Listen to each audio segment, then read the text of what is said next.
For I long to see you, that I may impart unto you some spiritual gift. और पौलुस को और हलवा कहता हम तहार लोग से मिले के इच्छा रखी ले कि तहारा लोग के आत्मा के वरदान दी जाना से तू अटल हो जालो। अब अगर वह वरदान पढ़े तो जो असली भाषा हो यूनानी के तो वरदान के मतलब हो करिश्मा। करिश्मा के मतलब हो ए डिवाइन,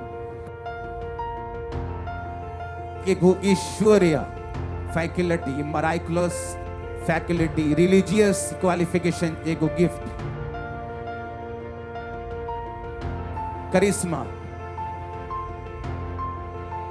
कुछ वैसन जो डॉक्टर विज्ञान ना कर सकेला, कुछ वैसन जो तहार लोग के इंसानियत स्वभाव, इंसानियत क्षमता ना कर सकेला।